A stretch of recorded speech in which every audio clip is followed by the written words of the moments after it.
I just loved performing. I hated practicing, but the second I was on stage, every single time, I just felt like it was worth it. I think I can be a version of myself that's heightened. I think being on stage is about being raw and sharing your emotions. And I think anyone can be a performer. If you have something to say, that's enough. Hina and Fiona are sisters. They're not only brilliant in their artistry, but also their outlook on life, work ethic, and in relation to each other. They have been playing violin together since they were tiny little kids. Since then, they've skyrocketed into the classical music world as a powerhouse violin duo, with Hina winning first prize at the Elmar Oliveira International Violin Competition and Fiona making her solo debut with the New York Philharmonic when she was just 16 years old. They have just cut a new album called Dear to Us. I was privileged to have them in my classroom, and watching them mature over the years is one of the reasons why I teach. So stick around to hear about how they prep to get on stage and manage their stage presence. Hi, welcome to the MindBodySpace podcast. I'm Dr. Juna, your host. Recently, I've been working really hard on RELAX to SOAR resilience system. It's an analog planner that will help you cognitively offload all of those micro habits you need to stay well. And it's based on over 10 years of experience teaching tens of thousands of people. You can head over to mindbodyspace.com/store. Check it out to get you started on your biggest goals and even your smallest goals. Hello. Thank you so much for having us. It's so great to see you both. I don't think I've ever seen you both together. Oh, I know. Oh, really? Yeah, that's crazy. No, because Hina took my class in 24, right? No, must have been 22. Yeah, that's when you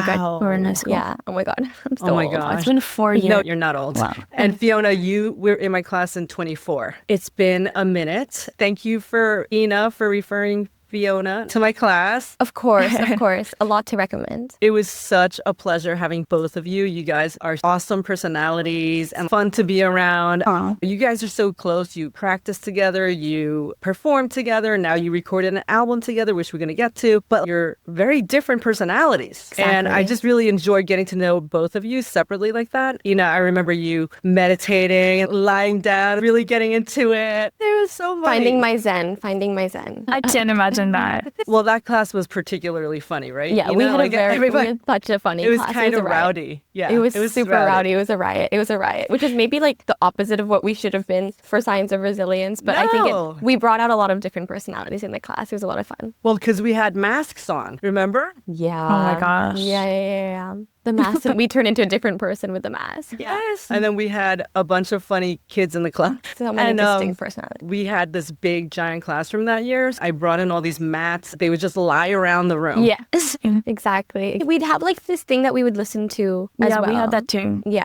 You mean cool. The Muse? The Muse. Yeah, we tried the that brain EEG Muse with you guys. Yeah. And then when Fiona came, we were in the smaller room and we had a smaller class, which was great. And you were so funny because I remember when we would do fun games and I had you guys throwing a hacky sack around. I can't remember why. But we didn't get to throw a hacky sack. But you guys got to nap. Oh, you got the nap. Okay, fine. Fiona, when you got that ball in her hand, she was like whipping that thing around the room. I was so scared. I think it was like 100 miles an hour, her pitch. I would not have guessed that you were so athletic. You were so competitive. Fiona, it was so funny. It comes out sometimes. You guys started playing violin when? 0 years old or 1? Exactly. In the womb. Essentially. No, I think they play music for you in the womb? I was maybe actually because my mother was a ballerina. Possibly. Probably if she ever went to the ballet or something while she was pregnant, then yeah, maybe. But yeah, I started the violin at 3 and it was mainly because she had put me in ballet like most mothers do for their daughters. And pretty quickly... I'm guilty. Exactly. Pretty quickly she realized this is really not going to happen. I have no talent. I'm way too clumsy. I don't have the right feet for it. So she's like, this is hard to watch for me because she was a professional ballerina. So she's like, this for me is tough. Like my lineage can't be doing this. I'm going to pull her out of this real quick. And then she put me in violin and that seemed to have stuck better. Or I showed more promise. So I guess she didn't know about music. So maybe I flew under the radar a little bit. But also she wanted me to be in something that had longevity. I think she felt that with dance, you felt the limitations of what you can do as you age. It's not a linear relationship. At a certain point, you can't dance at the same capacity that you could. That kind of attracted her about music was that you could go on for a really, really long time. And it's something that you do have a positive relationship with age. You get wiser, you understand things more, and your music does develop in that linear way. And she didn't feel evolve, right? Exactly. Yeah. Oh, that's really smart. Yeah. Yeah. So that's kind of something she thought. She was like, she's bad at this, but also the plus side is maybe it's something that she can stick with for a longer time, and that's not she's not going to hit a wall. I doubt you were bad for some reason, but okay. I actually don't doubt it at all. I'm still one of the clumsiest people. I wake up every day with a mysterious bruise. So it's like, I don't think, I bruise really easily too. So I don't think it would have been for me. But Fifi continued ballet for, I think, until she was 8. So she showed a lot more potential, a lot more power. I enjoyed it. The feet? The feet, yeah. The feet. But I also had like the arches. Yeah. It was other things that I was like not bad at, but the arch, she was always saying I had banana feet, which is not good apparently. Right. So then, Fiona, why did your mom pick the violin for you, or did you pick it? Yeah, I think main thing was like, I also started violin when I was 3. And so at that point, was about 5, I think. At that age, like with siblings and sisters, she was my role model. Past tense, by the way. I just really wanted to do like everything. I always wanted to do like everything with her. And that's essentially why I started actually. And we started with the Suzuki method, which comes with like each book comes with a second part for like a second violin. And so that's how we started playing duos as well. And it was just really fun. And it started off like that. Then eventually I really did feel a connection with it and felt like I've kind of found my voice within it. And there's stuff that I want to say through music. So I was lucky to find it that way. Yeah. You're welcome. But it was like, I remember I knew she'd be good because she'd be advancing through the books quicker than I was. And I was like, oh my God, she's catching up. Like if I was on book 4 and she was on book 1, I was like, oh my God, why is she already on book 2, book 3? She's going at a fast pace here. And I always felt like I was kind of the guinea pig because my parents weren't musical. So all the teachers and stuff like that, they tested through me. So she got the fast track. Because advancing at a very rapid pace that I definitely wasn't. So wow. So you had the same teachers for a long time then? We did. Like honestly, all until college, we were basically with the same teachers, which is crazy because I feel like we've grown into such different artists. Yeah. But we had essentially the same education. Yeah. Except for the beginning, like we shopped around with me, which is why I say that you got the fast track because we were shopping around for different teachers. So yeah, she probably got to watch your lessons. I remember holding my daughter in my arms and she would watch my son, Max, play cello. Yeah. So she was napping in my arms because we did the Suzuki thing too. Yeah. So Fiona, you probably heard her playing violin, right? Yeah, exactly. So you guys always had company because that's one of the things that are hard about classical music. A lot of times you have to practice on your own. Yeah. So it was like good and bad, I'm sure. Yeah. But it helps when you have somebody, again, who's doing well behind you and you're like, oh, maybe I got to check myself a little bit. Like it doesn't hurt for sure. Okay. So there's a little bit of competition in there, but there's also a lot of camaraderie, right? Do you ever play solo? Yeah. We're separate, individual, solo. We've signed on with a management for that, but also we come on together. And I think people really enjoy seeing that dynamic between us, the two of us. Also, the managers thought that would be more attractive. And so they also want to do things with us together. But it's like our idea of a duo is not that we are sticking together and are always together. What we want is to be individual people, and which is why we want to continue doing our own solo careers. And then we come together. Yeah. It's also more interesting. I think we don't want to be carbon copies and twins of each other. And I think our duo is more interesting because we're so different. Yeah. And so when did you realize that you wanted to be professional? That's a difficult question. I think when I was younger, I just loved performing. Like I hated practicing. It was like the bane of my existence. But the second I was on stage, every single time, I just felt like it was worth it. Everything that I had done until then was worth it, and that I just wanted to do it again and then again and again. So I think I fell in love first with performing. A career in music is so difficult, and you never know what kind of path it's going to go. And so I think I had a lot of uncertainty around that, and if I could really do it. And also COVID happened at a very kind of stepping stone time in my life, I think. So then everything halted. It was just seeming like a very unsure thing for me. And so that's why I wanted to pursue education. I wanted to go to Columbia. I wanted to go to college and see what that could bring me. And then just right around that time is when I wanted to give myself a final kind of push for violin and see if I could do it. And so I challenged myself to do a competition. And I was lucky enough that the circumstances, the stars aligned. I won that, and that gave me 3 years of management. And so then immediately I was thrust into performing. I always wanted to do it. I think I just wasn't sure. And that gave me the confidence, but also just the resources, because immediately I had gigs lined up. And so then that's when I just fully committed to it. But also I wanted to finish my school because it was still my first year of college. I think even now, every concert that I do, the feeling that I'm left with after being on stage is one that I want that time and time and time and again. I want to be on stage. And so that's what I think it beats any other feeling that I get from life. It's just my favorite thing to do. So interesting. So yeah. You love that surge of energy and the adrenaline and going on stage. Absolutely. I think I can be a version of myself that's heightened, or I can just pick my favorite things about myself and put that out on stage. And you kind of have to do that because in practice, you're so self-critical, or you have to be, right? But then like immediately you have to have a mindset switch when you're performing or when you're on stage. You have to believe that you're the best, that what your interpretation of the piece is the best, and that you're fully convicted with that. And so you need to have a shift in your mind. From practicing, you're like, okay, like I suck, this is terrible, I have to put a million more hours in this. And then suddenly when you're on stage, you have to be like, wait, no, nobody's done it like me. Like you have to kind of trick yourself into thinking that. And I think that's why practicing is so worth it, because you can't feel that way if you haven't gone through the steps, if you haven't practiced, if you don't feel ready. You can't get to that state of confidence. And that's when I think the fun really begins, is when you feel that. And so I keep chasing how that feels, I think. Very cool. And I want to get back to that whole mindset shift thing. Yeah. And what about you, Fiona? When did you decide? I know that when I knew you in high school, you definitely wanted to be a professional. Yeah. It's hard to pinpoint a specific moment where I realized something. But I think for me, it was just always something that I knew for certain was that I absolutely love music. And I definitely felt a connection to it. And that was something that I always knew that I wanted to keep in my life, that was very special. I always felt like I had maybe a voice in my music, something like that. Yeah, I felt a connection. And so the idea was more that I want to keep doing it. And then we were lucky enough to get signed. I think it was in my senior year of high school. So congrats. And so who are you signed with? Who's your management? We're with Arabella Arts. What would be your recommendation? I know you guys did competitions and, well, you won. You said you won the competition, and you can tell us a little more about that. Maybe you could give us a little, both of you, some tips on how to get management if you're a young musician, or how that happens. Well, it happens in various different ways. I think for us, we had somebody who knew a lot of the managers and who was artistic director at a lot of festivals, and he had seen us perform a while ago when we were a lot younger. I say maybe 4 or 5 years ago, and had his eye on us. He would occasionally he would throw us a couple gigs here and there. He let me play Sibelius Concerto with an orchestra at a huge festival once, and he also invited my sister to Festival Napa Valley. He had just been throwing us in some of the events that he plans, and I think because he has a network, he was able to invite managers to that. And then there was one time where I think we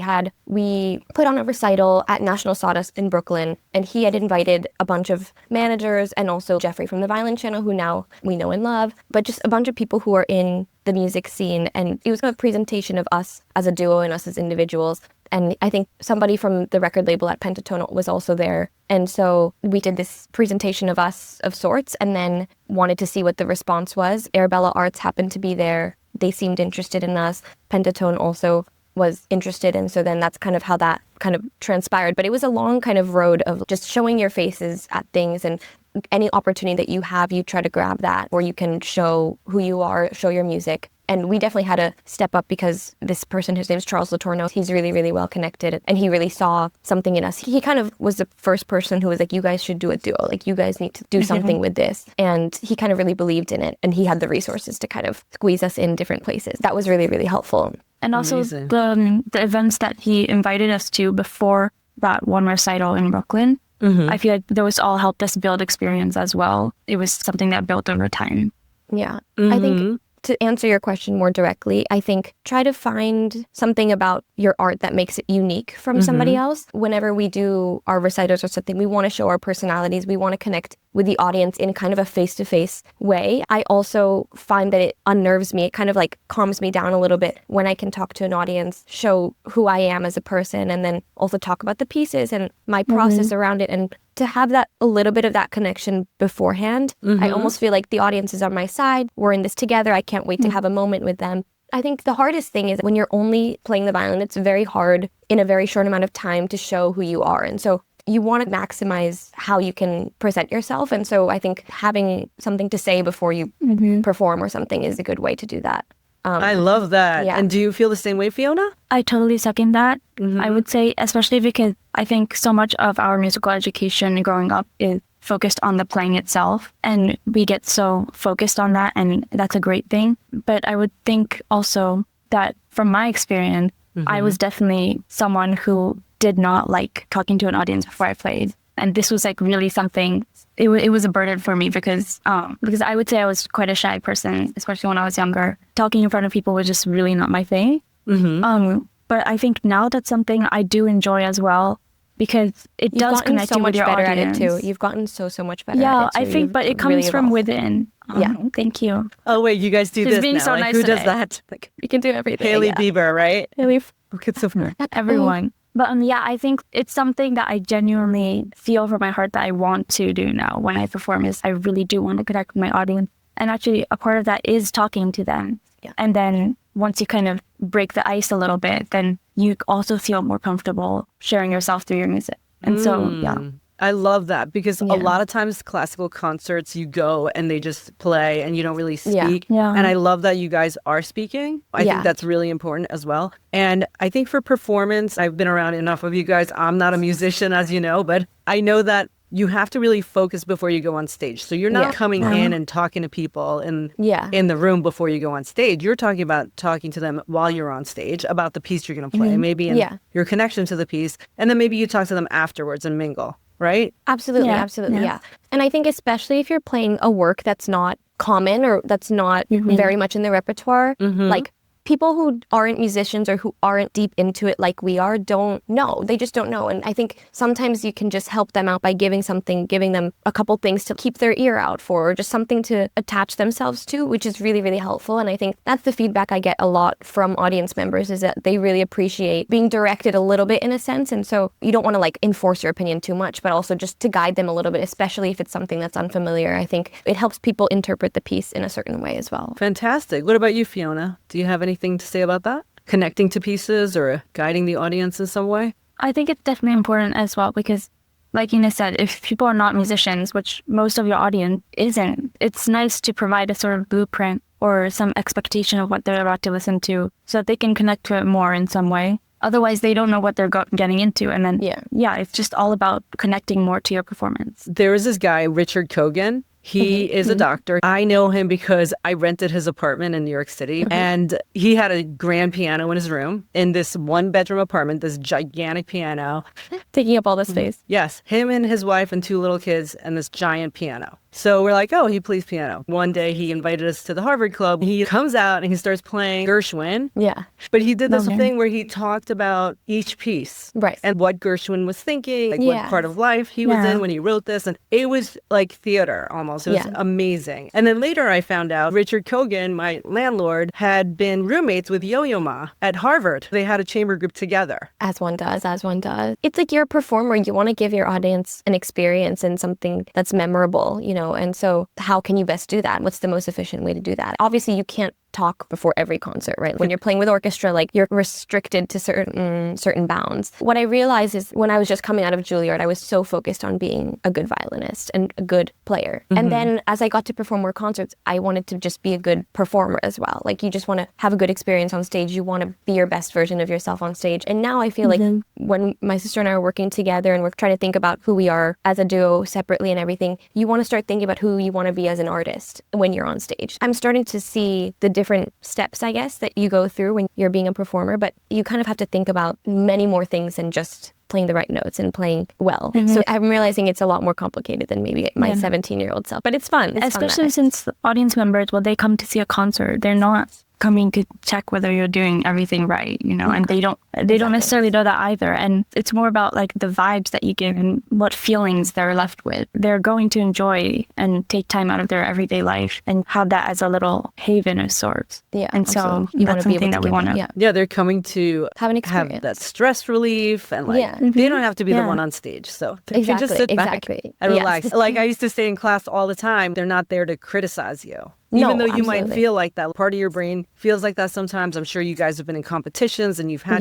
judges and juries and all of that. So that part is there. But then when you're entertaining it, they're there because they love music, right? Exactly. Yeah. You know, classical music, there's always this concern that it's dying out. So I love that you're trying to connect with your audience. I think you should do more of that so you get more young people in and people who will be patrons of classical arts for a long time to come. You know? Exactly. That's the goal. We're trying to figure out the best way to do that as well. What do you think is the best way? Definitely social media. So we're I follow you both on social media, and I watched some of your videos that you put up. It was so cute. I loved it. On what? On Instagram? On TikTok. Do more of those. They're so Oh, funny. but yeah. Okay. we We haven't posted on TikTok. We haven't in a like while. synced them up yet. We haven't synced them up. Did the little skits. I thought that was so funny. Okay, we'll keep doing that. We'll keep doing that. All right. So what do you remember from my class? I remember a lot of things. I remember it was a lot of teaching yourself how to be aware of your mind and the processes. And you had a very scientific approach, so I don't really remember all this super fancy terminology. I thought it was really helpful in mindfulness and being aware, because that's kind of how, of course, you lead your everyday life, but also as a performer, you kind of need to have a heightened sense of that, I feel. And so the steps on how to regulate that, and also how to have a good and organized routine, we talked a lot about that. I don't know if I've really excelled in doing that just yet, but yeah, a lot of kind of just building the right steps to create kind of a holistic and very productive, yet also a good ecosystem of brain, what you're doing, how you're planning it. It was definitely very, very helpful to just have in the back of your mind and try to lead with that. And we even talked about what you eat before you go on stage, things like that, remember? Exactly. Like certain Bananas. things. Bananas. Love a banana. And Fiona, I think we did a lot more after your class. We did a lot more routines beforehand. Remember? We would talk about, I remember with you, Fiona, it was a lot about sleep. Yeah, we talked Because you were getting an insanely small amount of sleep for a little while, I think. Like most kids at Juilliard. And then we talked a lot about dealing with your thoughts, whether you have little thoughts pop up before your performance and how to manage that. And we talked about all of the different kinds of thought patterns. The triangle. Yes, the book we did. Yeah, the triangle. Thoughts. Did I have the triangle? I'm pretty sure you did. It was like thought, emotions, and the triangle of thoughts, emotions, and behavior, and how they influence each other. It's coming back to me. And so now it's a new class now. It's called Relax to Soar. I like that. That's actually so true. I'm going to be sending you guys these so that you can work through it. And I will definitely help you get started on it. It's going to be all the stuff you learned, but you can really manage your time. And I even brought in some recommendations from Orly Shaham. I love her. Also gave me some tips on like how she manages to get her rehearsals in and how to list all of her performances. Kind of have that in there too. Yeah. I can't wait for you guys to try it. And I'm sure you're going to be more organized than me. Literally, I made this for myself. I had to print out the pages so that I could actually get it published. No, I fully need that. I think because I just graduated from college, and so I'm going to be starting a new kind of rhythm of life. And so I'm always worried about like what I'm going to do when I don't have classes to work around. You would think, you have more time, it's going to be better. But no, sometimes you need that structure kind of helps you. So I'm scared for that. So this is perfect. This is exactly what I need. That's my whole life. We were talking about how you prepare for performance. So obviously there's no excuse in not being prepared, right? So you practice so much so that your brain is like, okay, I've practiced. Yeah, you could always do better, but you've practiced as much as you can, right? Yeah. So that's something you can rely on. I prepare for my concerts, but it's like I don't have a schedule, because I think for the past 3 years, like I've been doing college as well. I just had to cram whenever I could. Sometimes it'd be until 4 a.m. Like, I'm not recommending this for anybody. It's just what I simply had to do because I had coursework. And then also like I was playing 5 different concertos a year. Like totally, it was terrible. It was very stressful, whatever. But that taught me so much about preparation. That told me exactly what I need to do to feel comfortable on stage. By doing that, I understood I need to do a run through. I need to do a complete run through of the whole thing before I go. I need to play for anybody who will listen. I learned so much just from like just throwing myself out there, and then like maybe it's going to go well, maybe it's not. But just having a goal and having to perform it in front of somebody and then seeing how that goes and then doing it again and again and again. You want to get to the point where you're not thinking about anything so that then you can just feel the music and embrace. But you can't do that if you're like, oh my God, this shift is so hard. Like, oh my God, I don't know how I'm going to. You really can't do that if that's in the back of your mind. So my preparation is more like, what do I have to do so that I can get to that point where I can just be one with the music and not be worried about anything else. That's what the preparation is. It's not really the number of hours that you want to target, but more what's going to get you to feel that way. Exactly. Having to cram it maybe wasn't the healthiest, but it taught me the bare minimum what you need to do so that you can feel a certain way on stage. And you just learn more about yourself the more you perform, the more you're on stage. I understood so much more what I need to do to prepare. And sometimes it is just like ripping a couple hours and just doing something insane. But if that's what gets you to where you have to be, then that's what gets you. So you're just saying like you got to do what you got to do. You got to do what you got to do. It's not about the number of hours. If you can do it in 1 hour, like congratulations. That's not me. Yeah. I need more. So no, but some things you might need less time, right? Exactly. But you start to recognize those patterns. When you feel ready. Exactly. But and you start to realize beforehand how much time am I going to need for this, like realistically. And then that can help you plan. That was one of the things that Orly Shaham talked about, estimating how much she needs for each particular spot. And then if it goes wrong, then you redo it.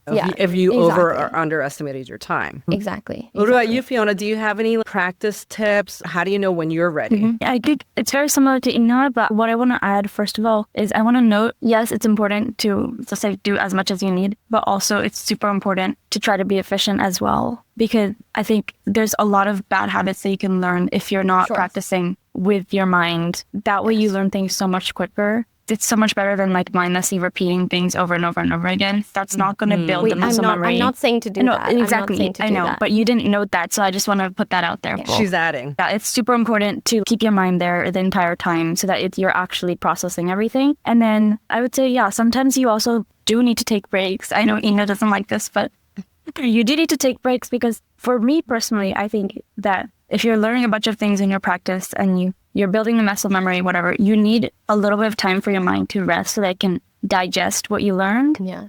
Whatever you're doing is working. But as far as neuroscience goes, as you both know from my class, the rest and sleep supports procedural memory. Yeah. So you're literally making those connections while you're resting. Or remember when I used to have you guys look at the music and then just run through it in your head. That's mentally. Really helpful. That's also really helpful.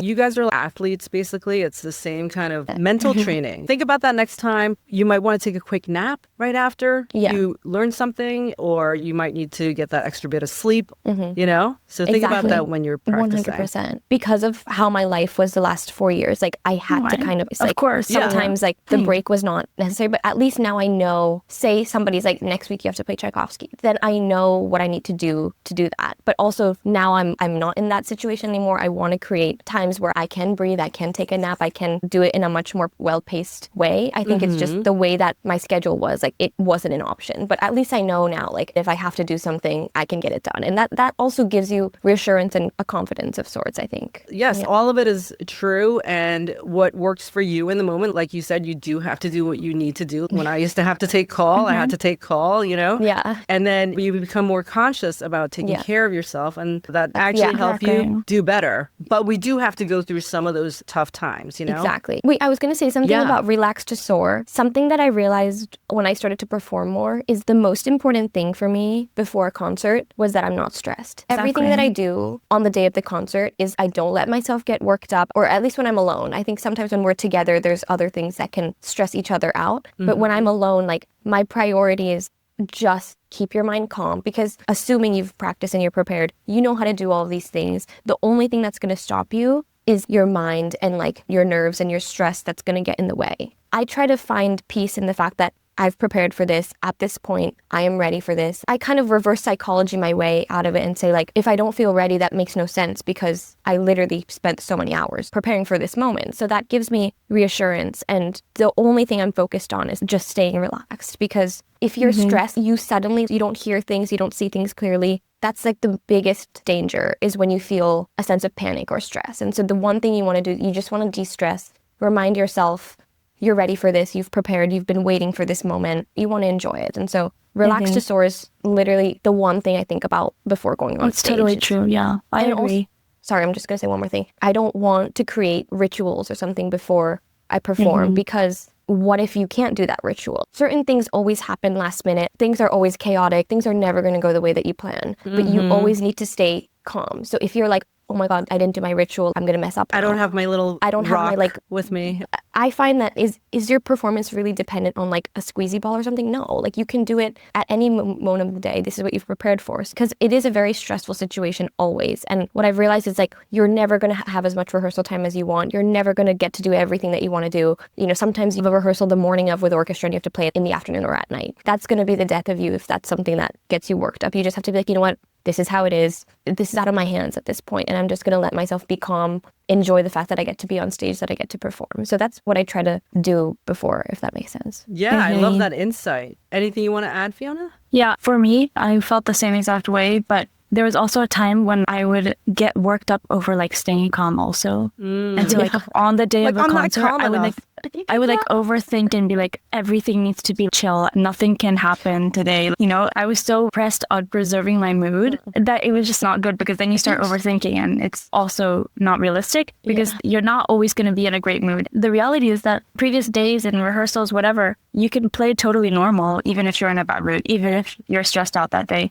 So I think embracing the fact that you don't need to feel a certain way to play well also is super important for me. Then it allows me to be much more flexible and be like, okay, I'm stressed, but that's kind of how it is. It's okay. Flexibility. You can still play. Yeah. Yes. Yeah. I love everything you guys are saying. I mean, that's amazing. It's my dream to hear these things. As you know, this is a mnemonic, so that the A in the SOAR is adaptability. Yes, adaptability. Adaptability. So and that is that cognitive flexibility. So first, I heard from both of you, you practice enough that you're confident and put in your conscientious work. So that's one. You can't lie about that. And then two, you must arrange your space so that you can not be thrown off. Thrown off by anything, yeah. Then finally, use that adaptability of mind and change your perspective around what you have to do. I love that you have this maturity to think about it this way. And I'm sure in the moment, sometimes it goes awry, but you do eventually have to get on stage. It's only going to hurt you. That's what I've realized. At the end of the day, it's me that's going to have to be on stage. It's me that's going to have to do the consequences if I'm not in the right headspace. So whatever it is, I got to put that aside. I just got to lock into this. I mean, you don't have a choice really. But yeah, no, it can be tough. But I think at your level, both of you have performed for so many years. And I remember seeing you at Lincoln Center. I think you were doing a fundraiser for Juilliard when you were little, right? Yes, the Centennial. Oh my gosh. You guys are so cute. So you've been doing this for a long time. So muscle memory definitely helps you. But then, of course, you go through adolescence and your brain is changing and you have that, what is everybody thinking of me moment. You get very conscious. Yeah, that's totally neuroscience for development, and it's appropriate. And you learn to manage it in all these different ways by being prepared, by having cognitive flexibility, and then also having cognitive offloading, which means you know what's going to upset you, so you try to avoid that as much as you can. Exactly. Yeah. How do you deal with when things go wrong? Nerves, mistakes, jet lag, school, travel, everything. What do you do to recover after you have that slip? I think the first thing to do is to accept that it happened. Nothing good comes out of being in denial about it. And that only wastes time. So I think accepting like where you are in that moment, it's like, okay, I made a mistake. And you just have to look forward and try to decide for yourself, like how you're going to prevent that from happening again. And I would say for nerves, I would say I no longer really get nervous before stage, because I think I shifted my whole perspective on like performing, just like focusing on how much I enjoy it. And because it's our happy place, so there's no reason for us to be nervous really. And the whole goal is to communicate with the audience and think of it as a conversation. And so in that sense, it's not something to be scared of. But I think in order to get to that point for me, it took a while, because I think, first of all, in COVID, we stopped performing in front of in-person audience, right? Live audiences. And I remember my first performance after that. That's like the first time I got performance anxiety, because I suddenly felt like everyone was looking at me, and like I felt like I had a fear of being seen. And so there's a lot of things that you have to like notice within yourself and address those things. Like, why do I feel that way? Why do I feel like I can't be vulnerable? Because I think being on stage is about being raw and sharing your emotions. You have to be comfortable with that. And I think anyone can be a performer. It's not about whether you're shy or whatever. If you have something to say, then that's enough to be a performer, I think. That's beautiful. What else was there? Yeah, I mean, that's about it. Yeah. I mean, you're so young and you're talking about vulnerability and all of this as a stage presence, and that's very mature of you. That's incredible. And that goes for anything, even if you're speaking up in class, right? Yeah. Or when I give lectures, I used to think I could never make a mistake, or like I had to have every single moment be very special and entertaining. But yeah, you're right. Just be authentic in a lot of ways. I really love that wisdom. Absolutely. I totally agree with that. I was going to say, to answer your question, like, mistakes happen all the time. And if you want to give yourself grace with that, but also for me, it's like, I don't want it to ever happen again. So I want to think about what made that happen. What steps did I do that maybe didn't allow me to get the best result that I wanted? Just to look back on it and be like, okay, so now I know this doesn't work, right? You learn something from that. That's something you can take away. That's a positive thing. But you can also be like, what did I do maybe that did work? And so you want to balance it out always. I think when you're a performer, and I think also when you're an athlete, you constantly need to get to a certain point. You need to always be looking at yourself with such criticism, and you are always analyzing yourself. But when you're in public, that's so terrifying because you're already in a vulnerable state. And then on top of that, you don't want to be judging yourself as well. So I think knowing how far your criticism needs to go, or knowing when you need to be looking, and then also knowing when you have to let it go and just, this is the way that it is. But you know, mistakes always happen. I think even in just like how I approach mistakes that I might make in everyday life, it's like you want to immediately just apologize if it was your fault. I always try to kind of gauge that and be like, okay, this is me, this is my bad. I own up to it, especially if I'm on the other side. The second somebody apologizes, I'm like, okay, they understand, they've taken accountability, like whatever, and it's over. Own up to that, but then also just try not to do it again and have a mental note. Yeah, I think also when you're performing, you're always dealing with so many different people. You know, people in the orchestra, conductors, people from administration, and you always want to be your best self with everybody. You want it to be a positive experience for people to work with you, and I guess you don't want to cause drama, you don't want to cause issues. And so yeah, I mean, it's just, you want to treat people how you want to be treated when you work with them. So one thing from class, when you're criticizing yourself, remember to think about your brain. Yeah. So you can think about your brain as a learning organic form, and you're going to make mistakes, and then you learn by correcting it, like you said, and reflecting on it. But you don't have to identify with it. Exactly. Right? So you don't have to even identify with always being this awesome musician. Sometimes you can just look at it separately, like a third person. Like, remember Seinfeld? I used to show you that clip with George. Like, George likes this, George likes that. So he uses that third person. And that's very useful when we have to criticize ourselves, like you're saying, because that makes for good practice. You do need to be critical, right? Yeah, 100%. But don't identify with it. Don't merge with that. I also think maybe in terms of being a performer, like, you want to also make sure that that is not entirely who you are. Like, you're dedicated to your craft. That's what you love doing. That's your passion. You're honing something very creative, and that's very personal to you. But also, to do that, for me at least, I realized I need to also have a life outside of music. I need to read books. I need to watch movies. I need to educate myself. I need to have people around me who aren't also musicians. I think you can get kind of stuck in a bubble when you're only doing music. You want to see reality. You want to see what's around you. Exactly. Actually, that brings me to my speed round. What do you have on your night table? Right now I'm reading 100 Years of Solitude by Gabriel Garcia. I love that book. Yeah, I'm almost done. It's really, really good. It's really, really good. I like it a lot more than Love in the Time of Cholera. Oh, I like that one too. Yeah. What about you, Fiona? What do you have on your night table? I have tissues. I have a bottle of water. I also have my book, Pride and Prejudice. Nice. Reading it very slowly, but yeah. Very light beach summer reading, guys. Oh my gosh. Just kidding. And what's your favorite Netflix binge show? It's tough. I mean, right now, unfortunately, I'm hooked on Love Island UK, which is so good. It's so bad. Yeah. What about you, Fiona? What's yours? I've been watching it with her for some episodes, so I'm keeping up with it, but I don't usually watch shows so much because I just don't like having to watch something over a period of time. I'd rather watch a movie in one sitting and have the full story. So what makes you laugh? I used to make you guys tell jokes in class, remember? Yeah. Give me one thing that's made you laugh this week. Or you could just give me your favorite laugh source. My favorite laugh source? I think it's me, honestly. You're not my favorite laugh source. You're always. I think I'm my favorite laugh source. I crack myself up sometimes. That's good, because you're always with yourself. Yep. Yeah. That's great. Right. How about you, Fiona? I don't know. My mom's funny. I feel like our mom's funny. She's a funny ballerina. She's funny. Fiona? She's very honest. It depends. There's nothing I can really name. I'll just find something funny during the day. On Reels? It could just be like in everyday life. They'll just, oh, like, that's funny. Like, Or memes. I don't know. You know who makes me laugh these days? Brain Bun. Love. So cute. So this is Brain Bun. In case you want to criticize yourself, talk to Brain Bun. Brain bun. And here's it's I love the cloud. Emotion Cloud. Oh. They're coming. I'm gonna get 3,000 of them coming. Oh my God. On a Oh my show God, note. so exciting. I'll have So to share that with exciting. you. I want brain bun. Yes. I want the cloud. Okay, and there's moondrops, which are grapes. They're like little Oh, so thoughts. cute. Fifi has love like it. the positive potato. Oh, I Have you don't seen know the that. positive- Wait, I have them like literally right here. So I'm gonna get them. Oh, Oh, she's gonna get it. oh, that's Yeah. so cool. Really trending in France. It's like patate positive. This one is not the potato. I can't find the potato. It's the rose version. It's like this. It's a rose, and it says rose this is- positive. It's saying, I'm a little rose that is thinking of you.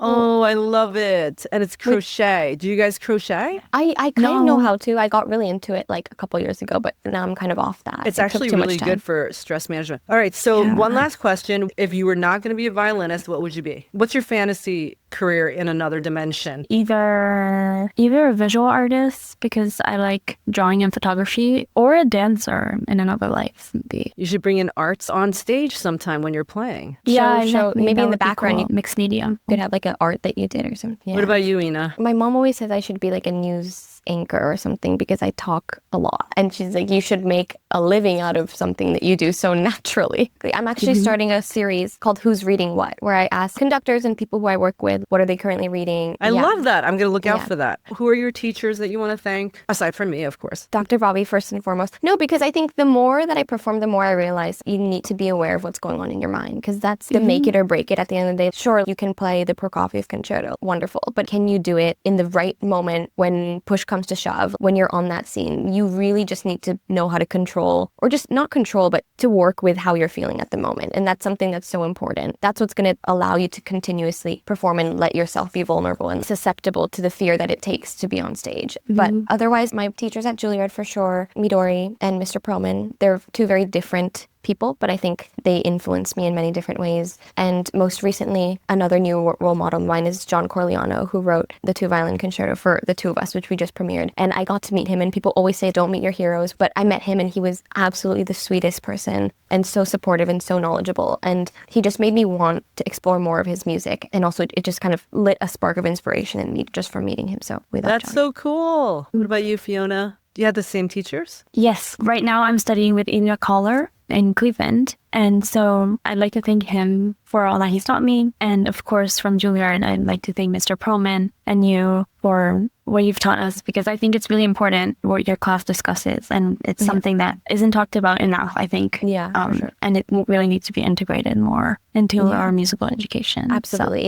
It's so important, especially for people who constantly need to let themselves be on stage and stuff. And also I want to thank my sister, because I learn a lot from her. It's like we have so many disagreements, but that's what pushes each other to hone our own opinions and have a better argument against each other. And so then that's when we can create something really special. So I learn a lot from her. We're so different, but that's why it's fun, and that's why I think it works. So Thank you. Oh. And I also have to thank her too, because I think in terms of Copycat. organization, she's definitely super on top of things and very responsible. And so she keeps me in check for sure. I love that. And I have to thank you guys. I learned so much from my students. I wouldn't be doing it if I didn't have such special people like you to talk to and learn from. It's very cool. we appreciate that so much. I had so much fun with you guys. That's true. But isn't it great to know that we're taking the stuff from your class and we keep kind of being able to learn more about it too as we experience more. So Yes. Yeah, and I'm I'm super going to get these to you so we can start another chapter in it, and you can give me feedback. We'll keep you I'm updated, so for sure. excited. Awesome. For sure. Big hugs to both of you. It was so great you to see too. you turning out to be such beautiful and talented young women.